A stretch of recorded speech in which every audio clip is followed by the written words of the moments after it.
Hey guys, Vince here with Tyler McVay Realty Group, and I'm here with Paul. What's going on? We're here to talk to you about some tips and what to look for when investing in real estate.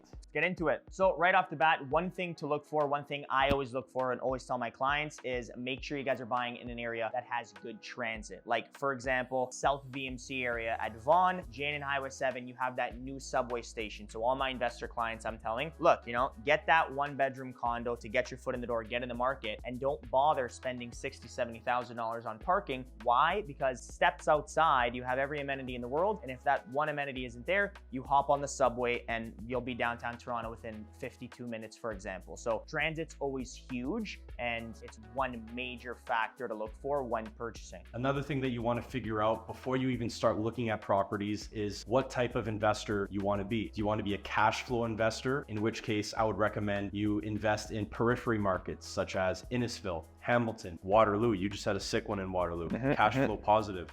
Or do you want to be that appreciation investor, in which case we would recommend investing in heartbeats such as Toronto, Barrie, Newmarket, cities like this, where in 10 years from now, the appreciation is going to be through the roof and the resale value is going to be amazing.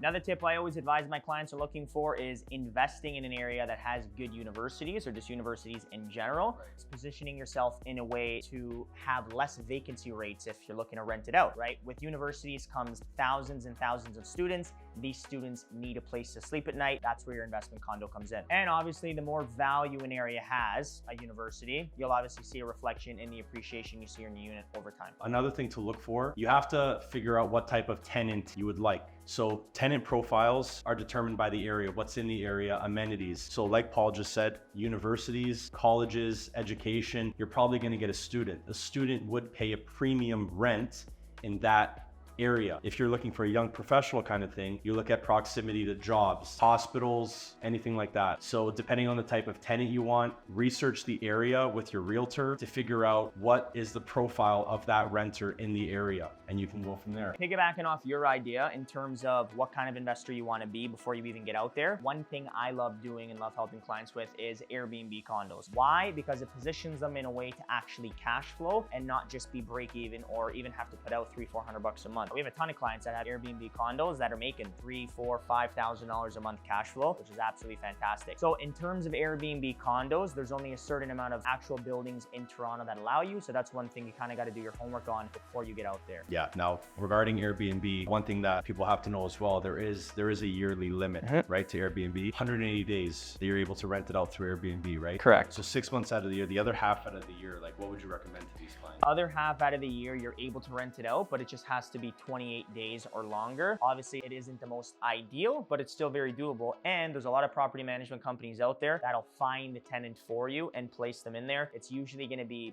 business people coming to take trips in Toronto, or even just students. And your money-making months is going to be the summer months, and then obviously the Christmas months, right? Because everyone wants to be in Toronto, experience Toronto for the summer, and then also Christmas as well, because Toronto is just beautiful in Christmas, right? So those are going to be your money-making months, and then the rest of the months, you kind of got to just fill in those 28 days with business professionals or just students.